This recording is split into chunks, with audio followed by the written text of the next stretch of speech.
Mayor, how are you today? Doing well, Keith. How about you?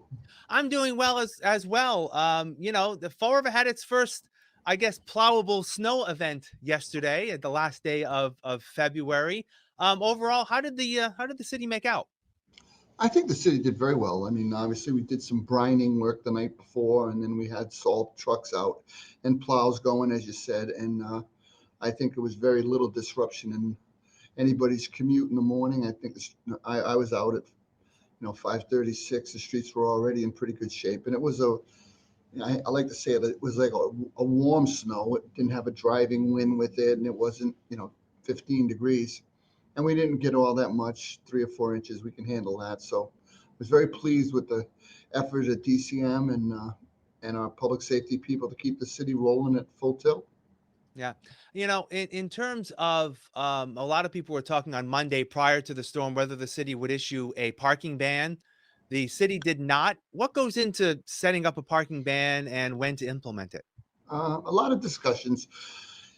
We know in some sections of Fall River, and I made it a point yesterday morning to drive down around like Mount Hope Street, Mulberry, so what I call congested neighborhoods where we have a lot of multifamily residences right next to each other, and see how we made out without doing the parking ban for the convenience of the residents. You know, those are tight parking areas on a good night, and then to have people only be allowed on one side is stress. And again, I'm not saying we're not going to be doing parking bans. If there's a significant snowstorm or something that we think could threaten public safety, we're going to definitely do a parking ban.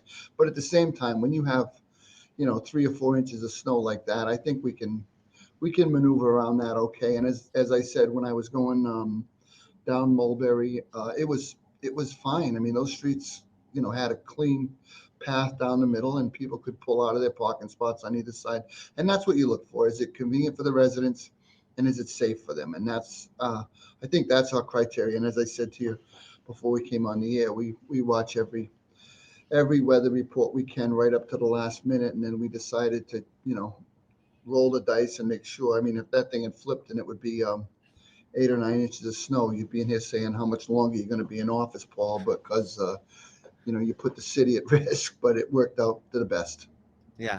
And it's always one of those things that it will be on a case by case basis. But, how was in terms of the participation in terms of cleaning crews? I know we've talked about this in the past. The city was looking for more vendors. How did that work out? I think we had like 40 private trucks going. The rest of the trucks were ours, city vehicles. So we didn't bring in all that many that we had signed up. But it was, as we haven't spent that much money on snow removal this year because we really had barely any snow. So we were well within our budget, and again, we wanted to stay on top of this one and try to use some of our more pickup type trucks that we could for the streets to maneuver a little easier, and it worked out for the better. So we're not in a bad spot. It could have been one of those winters where this is our eighth or ninth storm, and I tell you, we've already exceeded the budget, and we're looking for trucks again, and we're trying to, in the bad storms, you're literally trucking the snow out. We have nothing like that this year, so we've been very, very fortunate. Yeah. All right. Next item up for discussion. Last night, the Fall River City Council approved the agreement between the city and the Police Patrolmen's Association. It is a long-term contract. There's some retroactive payment in there as well as pay increases moving forward. In your mind, what are the general items in there that make this attractive for the city, and also as a way to hopefully recruit and retain a lot of police officers? Because we've talked about before, that has been an issue here in Fall River. Yeah, it is an issue. I mean, if you look at Essex County House of Correction, they announced yesterday that they're now going down to 19-year-old age limit for their new correction officers. The pay is around 68,000, which is still probably $7,000 or $8,000 more than we pay a starting policeman for a job in a county house of correction. You can't get people right now, so we made sure in our negotiations with the police, um, we made sure the city got some adjustments on body cameras. We wanted those to be front and center. I think that's going to be a gift for the residents of this city. and for our policemen to know that our policemen are safe, and our residents also understand that they're being recorded, so that when they say things, we can follow up and make sure we do what they ask us to do. I think that's going to be a godsend. I think cutting back on the comp time is a godsend, but I also think bringing our officers in line with our neighboring communities is going to be a godsend. Since we've done this, we've already had a couple of people, I believe, coming over from Rhode Island, a couple of veteran police officers. We've had a couple of people pull their retirement papers. I'm hoping it's reflected in our next class. And part of that is also our ability now to not charge our new recruits $8,000 or $9,000 for training equipment, for uniforms, for all their gear. We cover that now if they stay with us for a minimum of 5 years. So there's some things in there for the city, for the police, and I think it's a win-win situation. Does it cost us money? Absolutely, but that's what you need to get caring, competent officers on the street that are going to make the city safer for all of us. It's the way it is. I was reading the other day, New Bedford went to a $5,000 sign-on bonus. Okay, well, what we did was we took away the expense of $8,500 from our new recruits. So everybody's trying their best to get people into the profession that you want to be policemen. You don't want to get the leftovers of these people that are marginal. They can't pass, as the chief was talking about, the fitness test. You want people that want to be policemen, that are geared that way, that's what their vocational calling is. Let's help people. Let's be public safety servants, and that's what we're looking for. And I'm hoping this works towards it. I think you saw a great first step last night when it was almost unanimous on the vote with the council, and I'm very, very pleased that we are moving this down the road. And I'm very, very pleased that we're going to get our body cam program rolling. And I feel like I've been talking about it for 2 or 3 years, but I'm glad we came to a consensus with those guys.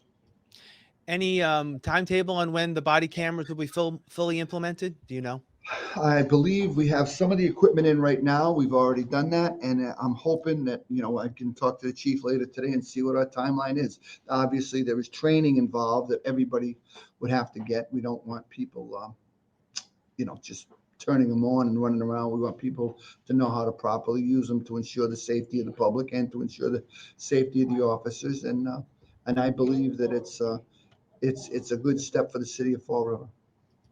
All right. And finally, this week, later on this afternoon, as we're recording this, Governor Maura Healey is going to be taking the wraps off the fiscal 2024 state budget. Last week, she issued a statement saying that uh, there will be more money for local cities and towns, primarily in terms of education, fully funding the Student Opportunity Act, as well as an increase in general local aid for the city of Fall River. I believe in Fall River's case, it could be upwards total of close to $20 million, with a huge portion of that going to education. How can this work to the city's advantage?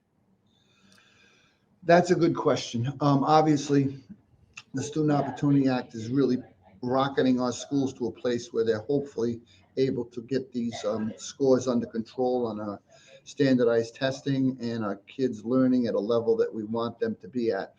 It's a great investment. But at the same time, it comes with an edge to it that's going to cost the city a few $1 million, again, in a budget that's pretty tight. So what we have to do is work with Kim Driscoll and Maura Healey to let them understand that, while the rest of our budget goes up at whatever it is, 4 or 5%, our school department commitment to the Student Opportunity Act is a 20% increase. I think that that's where there's some inequities that we can address with them. And I've had text messages and conversations with both Kim and Maura about this. And again, when you float a budget out like that, they're both, obviously new to the State House, but that's going to go to the House, to the Senate, to a conference committee more than likely, and back to them where they sit down and have input on different things also. So at the same point, it's a great first step. I'm glad to see they're hitting the ground running, but there's some things that we want in that budget, and that I think can help the citizens in this city, and we're going to push extremely hard for it. As I said, I was already having conversations with them last week about it, and we're going to work we're going to work to do what's best for the city of Fall River.